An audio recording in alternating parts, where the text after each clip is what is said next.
es mejor llegar 20 segundos tarde a una verdad que 5 horas antes a una mentira. Esto en este momento es especialmente importante porque bueno, la velocidad vertiginosa en la que nos movemos en todos los salones de la vida y desde luego en la información también, con la información digital, es un peligro enorme. Es un ataque a la línea de flotación de la democracia y me da mucha pena porque socialmente no se percibe como tal. Inspiradones, porque somos las protagonistas. Un podcast de Levante el Mercantil Valenciano con la colaboración de Caixa Popular. Presenta Silvia Tomás. Hoy nos inspira una periodista con pedigrí. Su carrera está muy vinculada a la información, digamos, más oscura, más inquietante, más sórdida, pero quizá es la información que más nos engancha a los lectores, porque nos conecta con esa parte algo tenebrosa del ser humano que existe y que está entre nosotros. Los y las malas de las películas son parte también de nuestra realidad y superan la ficción. Y ella, mi protagonista hoy, narra como nadie esas historias. Especializada en sucesos, referente para todos los compañeros y compañeras, respetada entre los suyos y en el entorno también de las fuerzas y cuerpos de seguridad. Su inconfundible melena roja, sus tacones acompañan a su capacidad para anticiparse a esas historias y ese don que tiene para leer y para analizar una situación antes de que ninguno de nosotros la entienda. Es una profesional inmensa, es inspiradora y es nuestra compañera Teresa Domínguez. Hola, Teresa. Hola, Silvia. No sé qué decir ante tanto halago. ¿Te sientes identificada con algo de lo que he dicho? Porque yo corroboro que todo es verdad y muchas cosas nos las he dicho, pero... Con la cabellera roja, sobre todo. Y los tacones veo que hoy no vas tan alta como otras veces. Pero siempre nos mira desde arriba porque yo no sé la de años que llevas en esto, Teresa. Pues, bueno, lo voy a decir, ¿por qué no? 35 en julio. Y sigue teniendo ese aspecto, yo diría, no juvenil, es casi aniñado, que bueno, nos llena de energía. Ahora me dirás cuál es el secreto para tener siempre energía. Y aprovecho que esto es un podcast para recomendar otro podcast, que además es yo diría, el más seguido de Levante el Mercantil Valenciano, que son esas crónicas criminales, que son un viaje a través de, como dice ella, las huellas de los asesinos y sus víctimas. ¿Cómo está siendo esa aventura de grabar podcast en tu casa? Bueno, pues dejando al margen detalles como que te come el poco tiempo que ya no tenía. Por otro lado, es placentero porque yo creo que por mucho que proteste, me sigue gustando mucho contar historias y es un formato distinto. Es hablado en vez de escrito, pero no deja de ser una forma de explorar esas almas de esos malos y malas.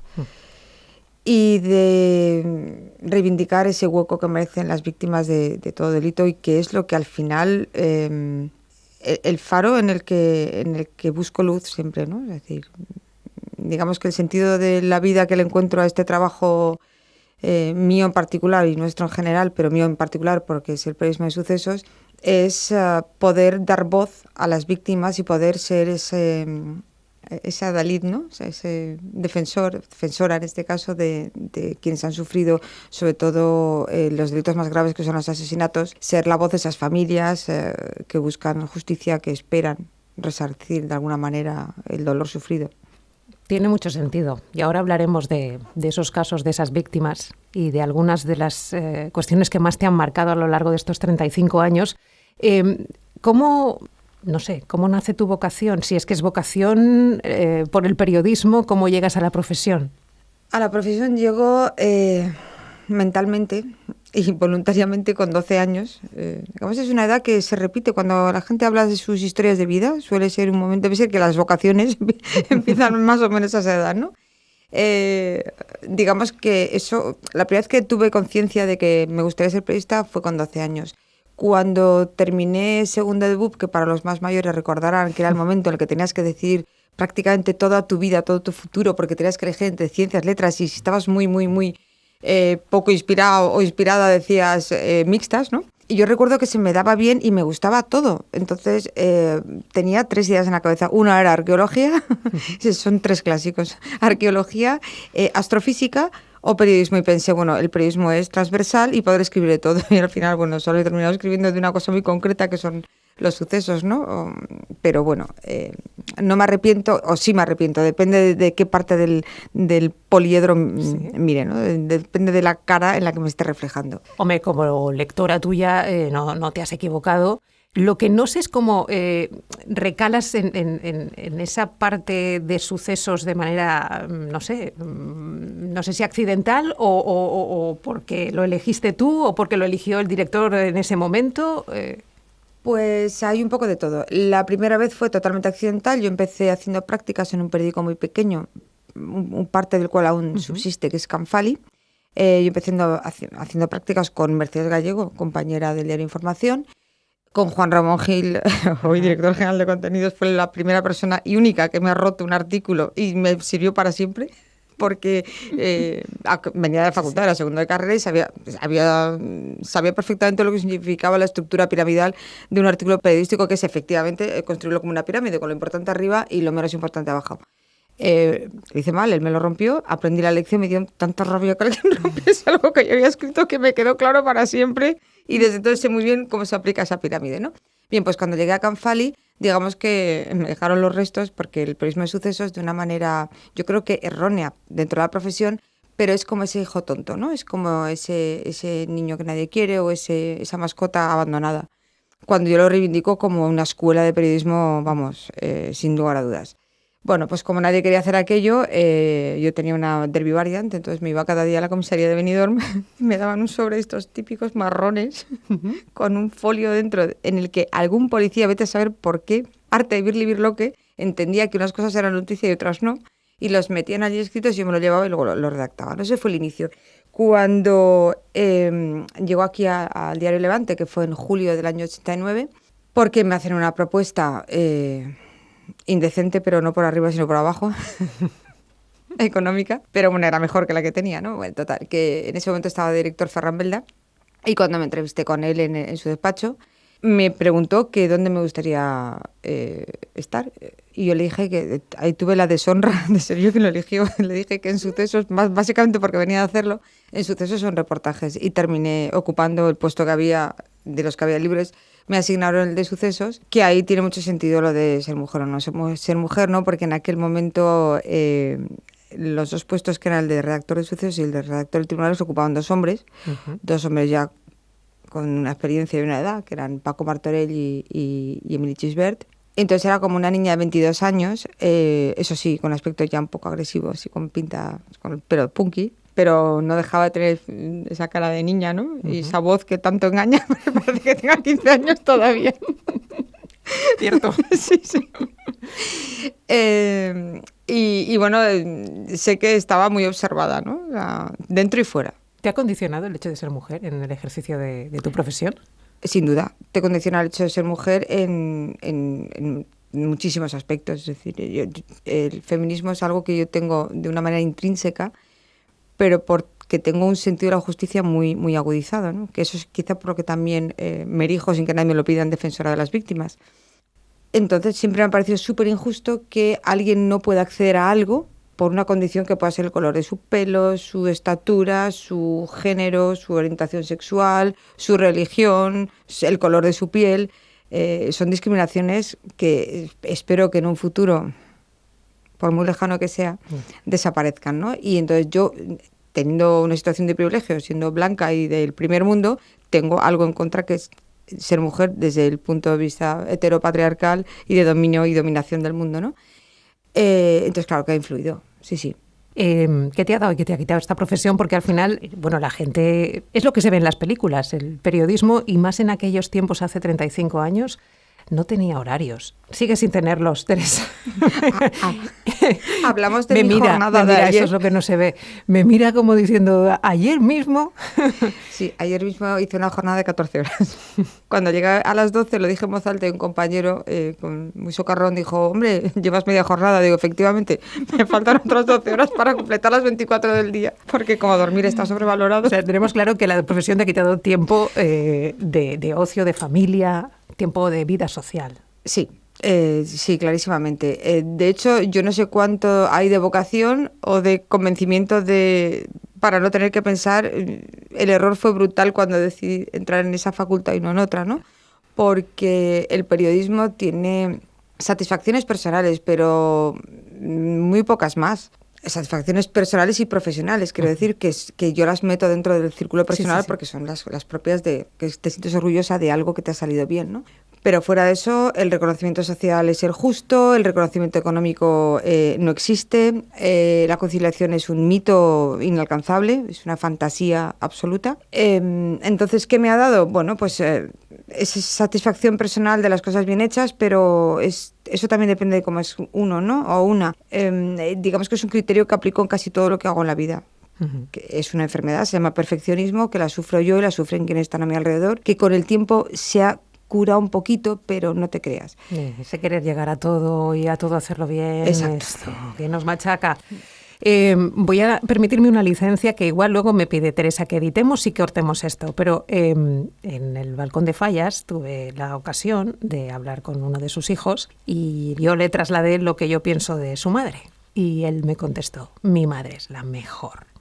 O sea que en ese aspecto no lo debes haber hecho muy mal, Teresa. Pero con un coste muy elevado, porque sí. Yo llego a un momento en que a mí los niños no me gustaban y siguen, o sea, que esto va a quedar un poco así, pero una de mis virtudes o no es mi franqueza, ¿no? Y decir muchas veces lo que pienso sin demasiado filtro. Entonces, a mí siempre me han inspirado mucha más ternura los animalitos que las personitas, uh-huh. ¿no? Que los niños pequeños. Pero llegó un momento en que por alguna razón, vete a saber por qué, tenía una pareja estable y quise tener hijos. Y tuve a mi primer hijo con 28 años, que incluso era pronto en ese momento, ¿no? Con el lema de quiero ser madre y no abuela, lo cual, bueno, parece un insulto para quien decide ser madre más tarde, no, simplemente era mi opción personal, ya está. El caso es que yo tuve ese hijo con 28 años, coincidiendo con uno de los asuntos por los que creo que me vas a preguntar, que es el caso Alcácer, totalmente... Bueno, absorbente es un término que se queda corto, ¿no? Y luego quise tener un segundo hijo que llegó 5 años después. Bueno, desde el primer momento decidí que yo a mis hijos quería que comiesen en casa, quería comer con ellos. Tú, que has trabajado en esta casa unos cuantos años también, sabes la locura que significa eso. He pasado más tiempo en la autovía de camino a mi casa y de regreso casi que en otros sitios, ¿no? Por tal de... Es que recuerdo una vez que vi despierto a mi hijo mayor, que tenía 4 o 5 añitos el crío entonces, lo vi despierto un lunes a mediodía y lo volví a ver despierto un viernes. Y dije, no, esto es imposible. Entonces, claro, o sea, yo nunca quise dejar a mis hijos en el comedor, he hecho un sobreesfuerzo sobrehumano. Soy hija de esa generación de los 80 que nos creímos dueñas del mundo, pero a costa de dejarnos la piel pegada en cada rincón. Y bueno, soy una exponente de eso, ¿no? Yeah. ¿Eso inspira? Pues no lo sé. No sé si es bueno inspirar hasta ese punto. Sí, inspira, porque al final son pequeñas batallas que hemos ido ganando a nivel personal y yo creo que en ti se ven reflejadas muchas mujeres que nos estén escuchando. Y esas jóvenes que todavía no han emprendido un camino, pues quizá puedan coger algo de la conversación de hoy. Teresa. Estaría bien, pero estaría bien que se quedasen con lo que realmente al final merece la pena. No hace falta el 10, porque además el 10 es un listón que tú subes y bajas muchas veces, ¿no? Los máximos no existen. Eso es otra gran mentira que que hemos comprado, que nos hemos creído, sobre todo las mujeres. No es necesario aspirar a un 10, porque el 10, insisto, es voluble. Claro. Depende de quién lo sitúe más arriba o más abajo. Hay que ser honesto, hay que entregarse, es verdad. O sea, a mí pasar de puntillas no me gusta, va en mi carácter y mi forma de ser.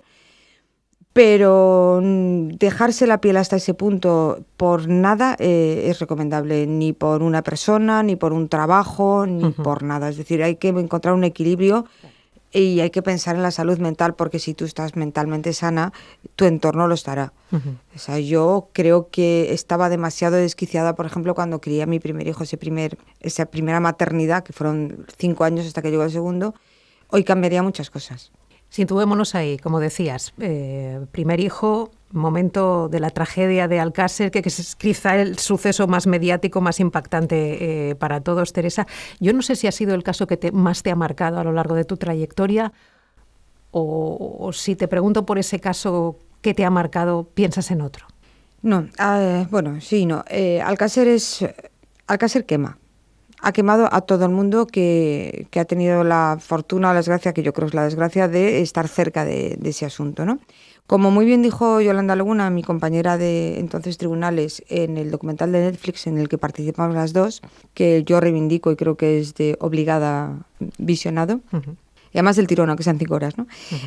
Pues ella, hubo una frase que dijo cuando le preguntaron, no me acuerdo, creo que en el segundo capítulo o algo así, el caso es que su respuesta fue que una cosa es el crimen de Alcácer y otra cosa es el caso Alcácer, que es todo lo demás, ¿no?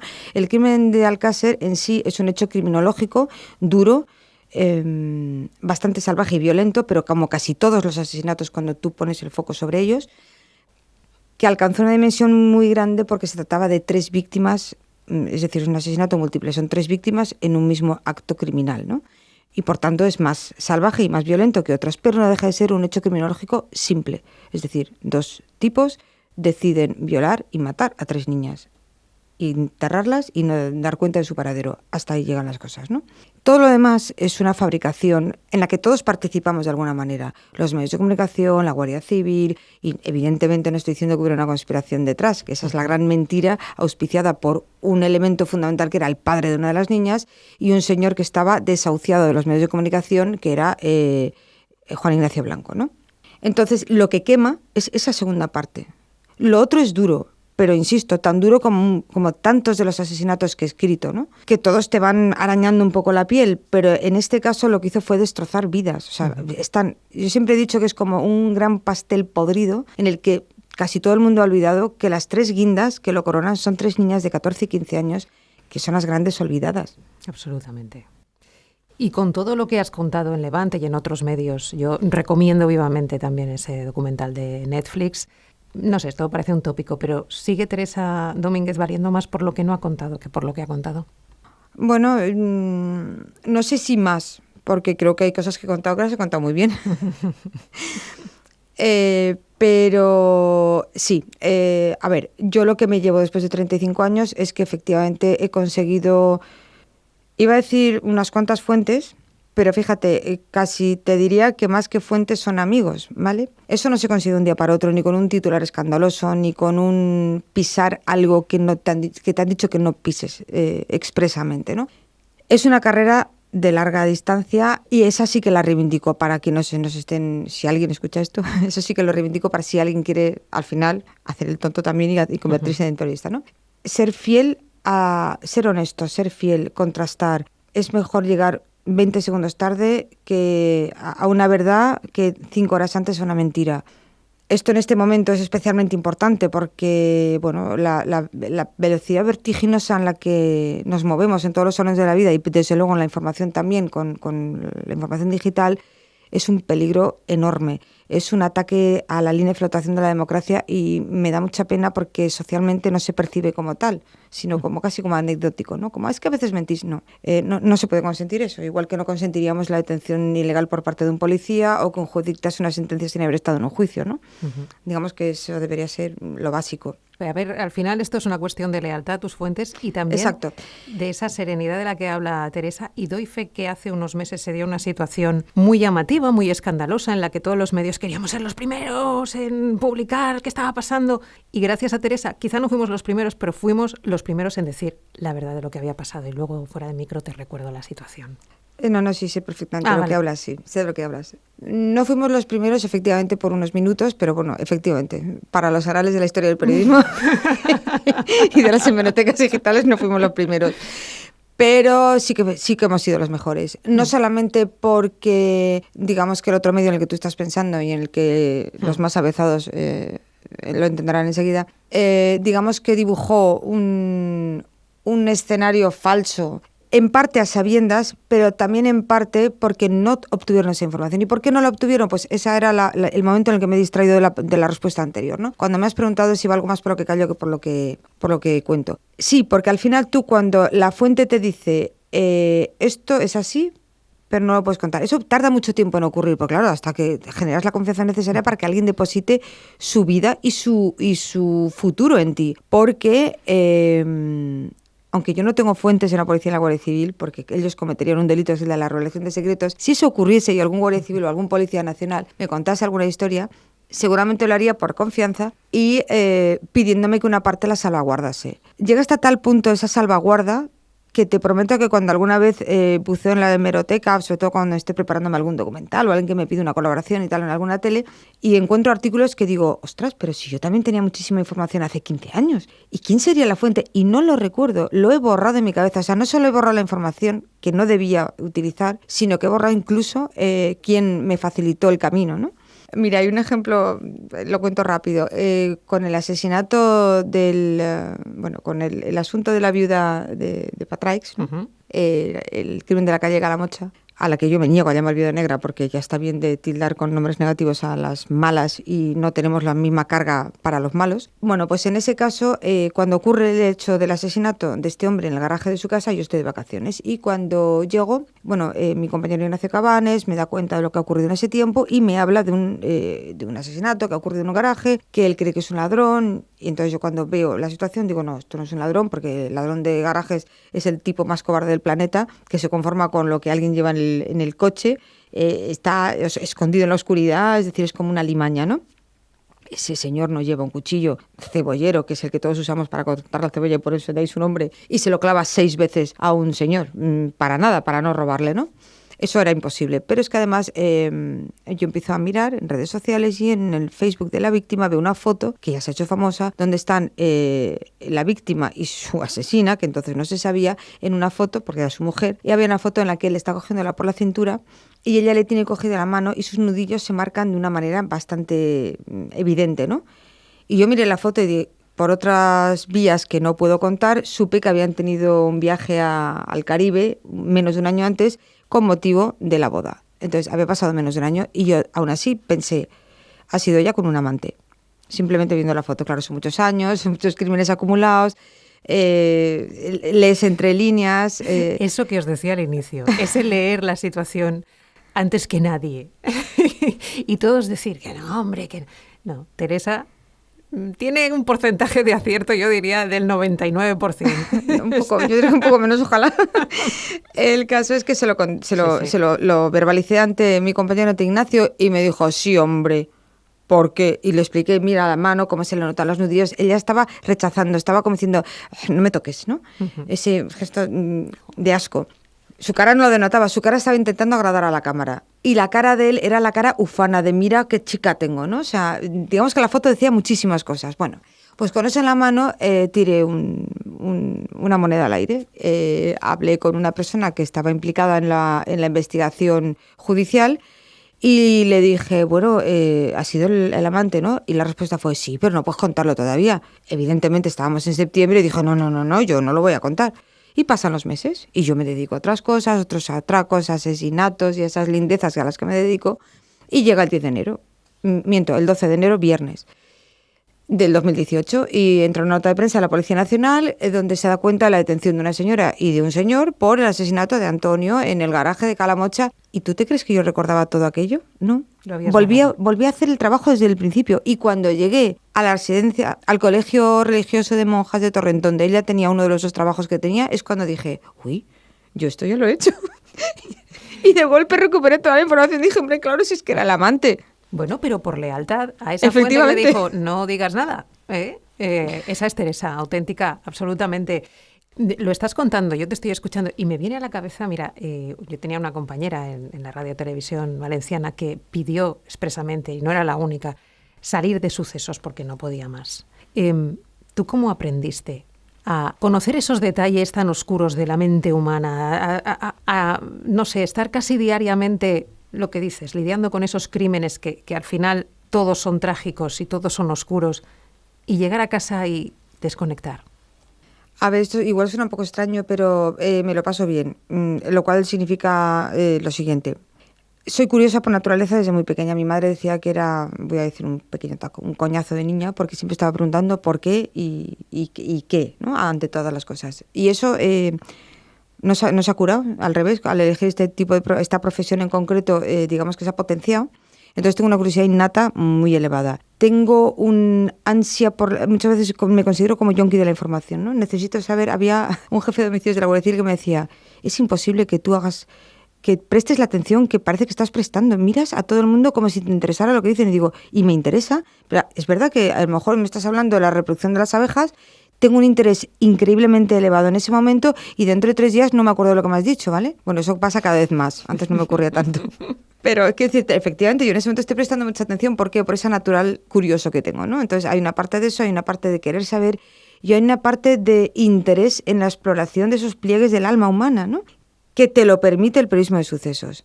Además, soy una enamorada de los retos. Para mí muchas cosas son un reto, de ahí viene el perfeccionismo también, ¿no? De cómo yo no voy a ser capaz de hacer este plato que hace Ferran Adrià. Pues no, bonita, no eres capaz de todo, ¿no? Entonces es un reto constante. Aparece un cuerpo sin identificar y el otro día me decía Ignacio, estaba solo porque yo estaba librando y me dice... He perdido 2 horas buscando cosas en internet. He hecho un Teresa Domínguez, ¿vale? Porque yo puedo, efectivamente, muchas de las veces la culpa de terminar tarde es mía porque me enfrasco en una búsqueda apasionante en ese momento, como si fuera un niño de 5 años jugando a los piratas. Cuando eres consciente de la hora dices, a ver, se ha ido todo el mundo de la redacción, estoy yo aquí sola y todavía me queda una página entera por escribir, ¿no? Pero es esa ansia por encontrar un dato más y otro más y otro más y averiguar y averiguar. Por una parte es eso y por otra parte es lo que te digo, para mí el periodismo en sucesos es casi el periodismo en estado puro. Y cuando ha habido momentos muy duros a lo largo de estos 35 años en los que he tenido... una situación incluso incómoda con algunas personas dentro del periódico y tal, y que me han hecho plantearme si estaba donde quería o donde debía. Uh-huh. Más donde debía que donde quería, ¿no? Y en esos momentos he levantado la vista y he mirado el resto de las secciones que conforman una redacción y he dicho, a ver, en política, hija mía, ibas a durar menos que un pastel a la puerta de un colegio. En economía te ibas a morir, que luego no es verdad, porque cuando eres apasionado haciendo las cosas disfrutas casi con todo, ¿no? Pero a priori dices... Madre de Dios bendito, o sea, una OPA hostil, ¿en serio? Después de haber escrito el asesinato del canónigo, no lo veo. Deportes en absoluto. O sea, hice una pequeña incursión en periodismo deportivo cuando tenía 22 años en Canfali y salí corriendo en dirección contraria. Entonces no me veo. Cultura parece atractivo. Reportaje sí, porque es transversal y tal, pero eso ha pasado a mejor vida. Es decir... el periodismo de investigación se lo pueden permitir muy pocas cabeceras, muy pocos medios y los reportajes en profundidad, estoy una semana buscando información y otra semana escribiendo porque llevo, para sacar el literato que llevo dentro de mí, eso ha pasado a la historia del periodismo, ¿no? Con lo cual me vuelvo a sentar y digo, bueno, pues voy a ver a quién matan. Esto es lo mío, ¿no? Y luego hay una parte, porque cuando escribes de los malos, como tú les llamas, al final, no sé, yo pienso, tendería a dejarme llevar un poco por el odio, por el rechazo, por, no sé, por esa parte visceral que te hace ver al malo como, no sé, el villano al que hay que combatir, que lo es. Pero claro, tú tienes que ser periodista objetiva. ¿Cómo consigues desprenderte de ese sentimiento... no sé, emocional, tan casi irracional? Primero porque yo me creí muchas cosas en la facultad, de las que me dijeron, ¿vale? Una de ellas, por ejemplo, yo me creí lo de, acuérdate, que era M.C.S. medios de comunicación social y, como siempre, una sociedad machista, hemos perdido el apellido de la madre por el camino y nos hemos convertido en medios de comunicación. El social se ha ido por el desagüe. Y también me creí eso que estabas diciendo tú. Sé que tengo que ser objetiva, porque si no también me dejaría llevar a lo mejor por mi forma de pensar, por mi ideología, por mis tendencias del tipo que sean, ¿no? Sociales, ecológicas, políticas, las que sean. E intentas que eso no ocurra dentro. Es decir, el hecho de que yo sea mujer y que sea la jefa de sucesos ya hace que yo elija un tema y no otro en la apertura de sección, por ejemplo. Es decir, que siempre va a haber una carga de subjetividad, con lo cual intentas limarla para que consigas tener la mayor objetividad posible, ¿no? Primero por la objetividad y segundo porque sigo teniendo cierta resistencia a pensar en que es verdad lo de los malos y las malas, ¿vale? El ser humano es un conjunto de complejidades donde decimos que alguien es malo porque a lo mejor abundan las connotaciones negativas y alguien es bueno porque abundan las positivas, pero todos somos buenos y malos. Eso, 1. 2. Cuando tú las complicidades con guardias civiles, yo creo que el 100%, o vamos a dejarlo en 98% por ser respetuoso con la estadística, considera que hay maldad de verdad. Es decir, que existe el mal y que lo tenemos ahí enfrente, ¿no? Hay veces que yo he pensado que eso es así. Y luego también hay otro componente más que es el tipo de delito. Para mí no es lo mismo un pederasta que un narcotraficante. El narcotraficante está provocando seguramente de manera indirecta, incluso a veces de manera directa, muertes. Pero digamos que yo al menos lo veo con una connotación diferente. El que abusa o hace mal a un niño creo que es el peor de los criminales porque es lo fácil. Es decir, cualquiera le puede causarle un trato indigno a un niño o a un animal, que son seres mucho más vulnerables, ¿no? Cualquiera podríamos ser un maltratador que a una persona vulnerable la vilipendie, le pegue, le haga daño, ¿no? Entonces, ese ser cobarde, quizás porque la cobardía es algo que no entra en mi vocabulario, ¿no? O sea, yo siempre he sido alguien con mucho arrojo. Entonces la cobardía es creo que es de lo que menos me gusta del ser humano. Por tanto, el criminal cobarde, que es el asesino oportunista, que es el violador, que es el pederasta, que es el estafador de ancianos y ancianas, ese es el que más me cuesta mantener esa objetividad y no dejar que se vaya un poquito a la mano en alguna tecla, ¿no? Uh-huh. También te digo, que esto también es una cuestión para ese podcast de la tercera edad, que yo creo que los filtros se me están ensanchando, el agujero del filtro se están ensanchando con el tiempo y a veces dejas ir un poquito de justicia malentendida, porque nosotros no estamos para hacer justicia, estamos para contar los hechos de manera objetiva y neutral, en la medida de lo posible. Vamos a acabar, Teresa, se nos ha ido el tiempo. Esto tenía que ser un podcast de 15 minutos y yo ya no sé, pero yo estoy tan a gusto. Siempre acabamos con un mensaje inspirador. ¿Cuál sería el mensaje de Teresa Domínguez y para esas personas que nos están escuchando y quizá puedan servirle, no sé, a modo de consejo en esta vida, que se lo guarden ahí en el bolsillo? A ver, no me gusta dar consejos, pero sí hablar de mi experiencia. Entonces, bueno, si alguien quiere tener una vida ordenada, feliz y conciliadora, que se olvide del periodismo. Aunque es muy necesario, con lo cual si hay una persona honesta, profesional, con ganas de trabajar, que lo haga, que se convierta en periodista, que nos dé esa satisfacción, que le dé esa satisfacción a las generaciones futuras. Y si de lo que se trata es de inspirar sobre todo a mujeres, solamente una frase: podemos llegar donde queramos. Con eso me quedo. Y me quedo con, bueno, esto es algo que te iba a decir al principio, te digo, no se lo digo, y así que fluya. Teresa y yo nos hemos criado en un barrio, y alguna vez lo hemos hablado, tenemos una barrio bajera dentro, sí. Y además con mucho orgullo. Y yo a Teresa, es raro la frase en la cual no me intercala un taco, y hoy te he visto... Es que porque cuando hablo para algo como esto, cuando hago una intervención en una televisión o en una radio o en un podcast, no digo tacos, porque sé no decirlos. Pero cuando me relajo y estoy entre amigos o asumiendo ese papel masculinizado erróneamente que asumimos las mujeres por intentar integrarnos más rápido, bueno, pues digo más tacos que lo que se decía antes que un camionero, que los pobres seguramente dicen muchos menos que yo, efectivamente. También doy fe.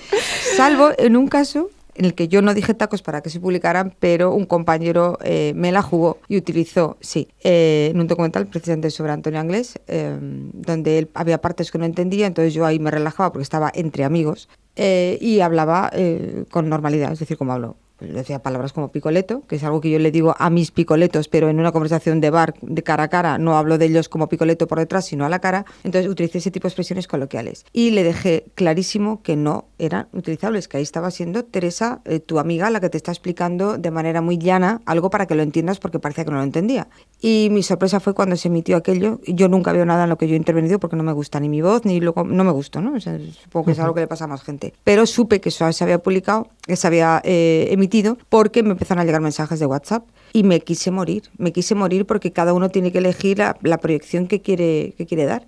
Nadie tiene que elegir por ti, sobre todo cuando tú lo has dicho. Y además mi primer pensamiento fue, si esto se lo hace a una amiga y a una compañera, ¿qué no le hará a personas de fuera? Otra lección con la que nos quedamos.